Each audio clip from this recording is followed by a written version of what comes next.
Le decía a usted que antes de la medianoche, tú estabas ahí, Ariel Mostazos, la Casa Blanca difundió un comunicado pues muy duro, en el que confirmaba lo que ya estaba anunciado, cantado, adelantado, los aranceles, y en el que denuncia el fracaso de México y Canadá para frenar el flujo de drogas. La Casa Blanca señaló que Trump en noviembre prometió firmar las órdenes que impusieron aranceles a productos mexicanos. Y dice, aunque el presidente Trump dio tanto a Canadá como a México amplias oportunidades para frenar la peligrosa actividad de los cárteles y la afluencia de drogas letales que fluyen hacia Estados Unidos, no han abordado adecuadamente la situación. Trump acusó al gobierno de México de proporcionar refugios seguros para que los cárteles se dedican a la fabricación y el transporte de narcóticos peligrosos que en conjunto han provocado la muerte por sobredosis de cientos de miles de víctimas estadounidenses. Este comunicado de la Casa Blanca hace un señalamiento muy fuerte. Las organizaciones mexicanas de narcotráfico, principales traficantes de fentanilo del mundo, operan sin obstáculos debido a una relación intolerable con el gobierno de México. Es una acusación gravísima que me hace temer lo peor. Lo peor, ¿a qué me estoy refiriendo? Se los voy a decir. A una operación directa, no con tropas en tierra, pero directa, del ejército de Estados Unidos contra los cárteles. Ya lo ha dicho Trump, lo ha dicho el secretario de Defensa, lo dijo la procuradora. Pero ven contigo, Ariel Mostazos. En el primer minuto de la medianoche, tiempo de Washington, las 23 con un minuto tiempo de México, entraron en vigor los aranceles. Así es, ¿cómo estás, Joaquín? Muy buenas tardes y al auditorio.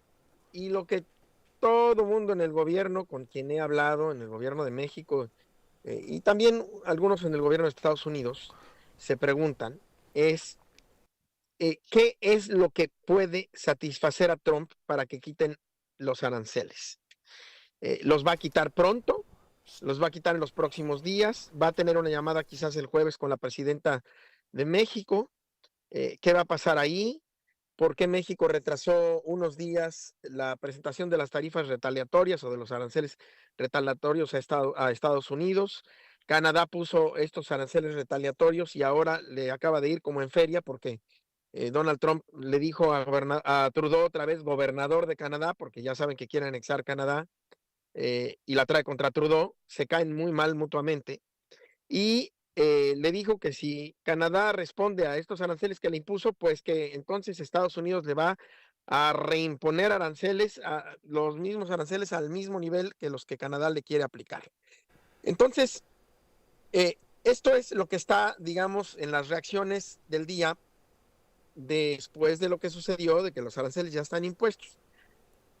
Por supuesto, no sabemos qué pueda pasar y qué es lo que puede satisfacer a Donald Trump, pero yo creo que hay cosas que sí podemos analizar o saber. Lo primero es que no necesariamente los aranceles están puestos solamente o primordialmente por el tema del fentanilo. Hay que recordar que Canadá está en un embrollo con Trump precisamente porque Trudeau le cae mal a Trump. Trump es un tipo que le otorga a las relaciones individuales y personales, y así le caen bien o si le caen mal, mucha importancia, y si no, pregúntenle a Trump sobre Putin, y si no, pregúntenle a Trump sobre Zelensky, o sobre Macron, o sobre el mismo Trudeau, o sobre el mismo Andrés Manuel López Obrador. Entonces, eh, eso por un lado. Y por el otro lado, en el caso de México, México le sirve de piñata en dos o tres ángulos. El primer ángulo es el ángulo comercial. Lo del déficit, lo de que está México, según Donald Trump, abusando, y también Canadá, de Estados Unidos y la cuestión del déficit y todo. Sobre eso, México puede negociar algunas cosas, pero en realidad no puede arreglar eso para Donald Trump. Sobre el tema de la migración y de la frontera, México puede ayudar muchísimo y lo ha hecho. No solamente poniendo a la Guardia Nacional, sino también aceptando que deporten a algunos a México sin ser mexicanos, digamos, sellando, cuidando mucho más los flujos migratorios a través de nuestro país y en la frontera sur de México. y todo eso ya se está haciendo, porque el tema no se resuelve así, no se resuelve de raíz, pero se alivia. Pero hay un tema en donde solamente una cosa es mejor que el rédito político que a Donald Trump le está dando el tema del fentanilo y del crimen organizado en nuestro país. Y eso es justo lo que acabas de decir, Joaquín, porque eso es lo único que México técnica o teóricamente podría hacer para que, como se dice en inglés, to call his bluff, para decirle, tú traes esas cartas, a ver, aquí está. Y entonces, eso sería para Donald Trump no solamente un reto al que no podría rehuir, sino eso es parte de lo que él quiere, para entregárselo en ofrenda a su mercado político, a sus electores, a su base política.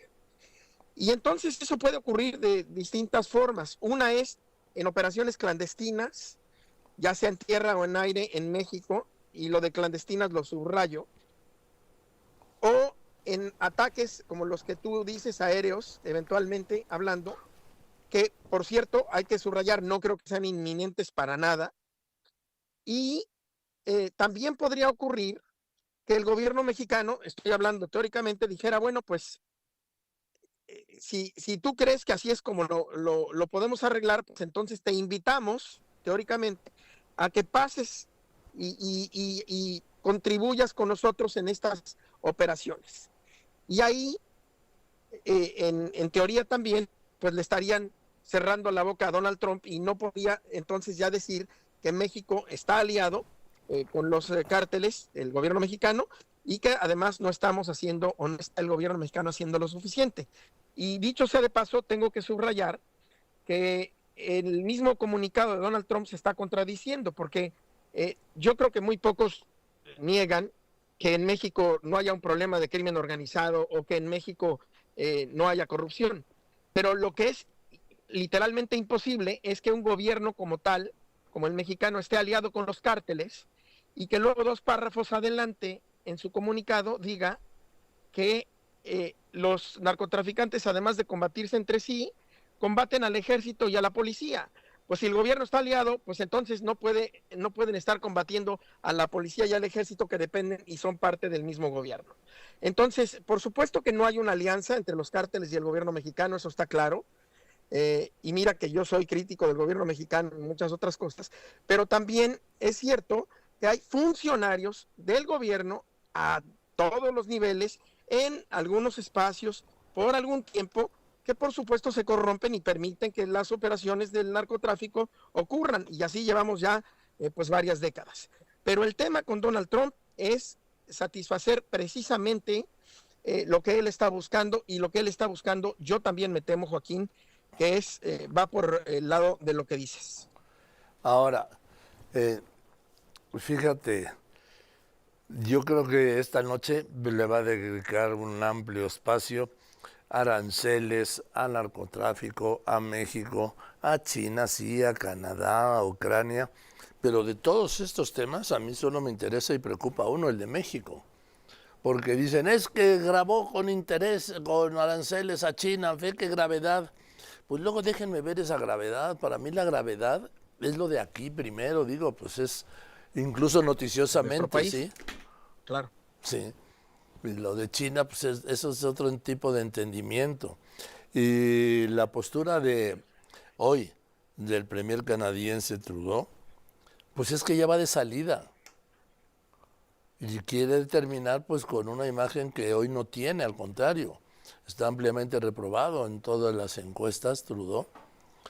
Y a diferencia del gobierno de Claudia Sheinbaum, que está empezando, que pues te digo, pues lleva octubre, noviembre, diciembre, enero, febrero y 4 días. 154 días de gobierno, y que me parece que es una decisión inteligente decir, déjenme ver si hablo con el presidente Trump y lo anuncio el domingo. Sin duda. Porque ya está ya la reacción de Trump a Trudeau diciéndole, te voy a duplicar los aranceles. No, hay que ser estratégico y hay que ser prudente. Hay que tener la cabeza muy fría. Yo coincido contigo. Y además, digo, la aprobación de Trudeau pues está en el suelo. La aprobación de Donald Trump, aunque también está empezando, ha bajado 6 puntos porcentuales en la mayoría de las encuestas importantes o creíbles. Y no tiene ni 2 meses de haber llegado al poder. Entonces, yo creo que es importante actuar y además creo que fue una decisión valiente mandar a los 29 no extraditados, pero sí transferidos a Estados Unidos. Yo creo que fue una decisión valiente. Demostrar en la medida de todo lo posible que México está haciendo algo o tiene voluntad de hacer algo, no solo por salir de la duda, o no solo porque por México no quede, sino porque eso también expone en parte lo que estoy diciendo, que esto no es necesariamente solo sobre el fentanilo o principalmente sobre el fentanilo, sino que es una cuestión de utilidad política para Donald Trump, y que la utilidad política para Donald Trump se acaba cuando, desde luego, se pueda desactivar esta estrategia o maña que con mucha astucia, como siempre, Donald Trump ha establecido. En fin, pues vamos a ver qué es lo que sigue, vamos a esperar al martes, vamos a ver cuál es el impacto, porque sin duda los aranceles a las importaciones estadounidenses de productos mexicanos se repican de inmediato en los precios. No nos equivoquemos. Sí, los coches pueden subir hasta $12,000 aquí en Estados Unidos. Nada más los coches, por poner un ejemplo, $12,000. Eso es un aumento que golpea a la clase media y golpea a la clase más trabajadora. Y a la industria. Y a la industria, por supuesto, que son en buena medida grandes grupos de los que votaron por Trump. Entonces, es muy importante las consecuencias que esto puede tener. Y vamos a escuchar el mensaje. También va a hablar de Ucrania. Sí, claro. Me acabo de enterar que quiere anunciar un acuerdo, el acuerdo de tierras raras y minerales ya con Ucrania. Volodymyr Zelensky ya emitió lo más cercano a una disculpa, dijo que lamenta el incidente y que está dispuesto a trabajar con Donald Trump, que tiene un liderazgo muy fuerte. Y bueno, parece que ahí va a haber alguna operación curita, como le llamo yo, de cierre de ese episodio. Y luego vendrán, también va a hablar de México seguramente sobre los aranceles, sobre la cuestión comercial, sobre inmigración, en fin, Joaquín. Y drogas. Y sobre los organismos multilaterales, que son muy importantes y que Estados Unidos parece que está titubeando en si permanecer o no. Bien, fíjate, acabo de leer una declaración que me parece extraordinaria. La vieja Europa.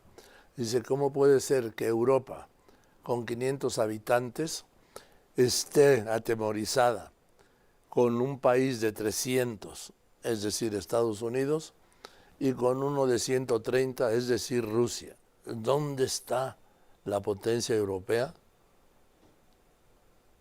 Desapareció. ¿En dónde está? Pero sabes, Joaquín, no sé si tengas la misma impresión. A mí la verdad es que sí me tiene impresionada la reacción de Europa. Por el momento parece que se están poniendo la pila, que ya tienen claro que tienen que caminar con sus propios pies en términos de defensa, y que tienen que crecer el gasto en defensa y que tienen que crecer también por supuesto, su tecnología y sus posibilidades en defensa.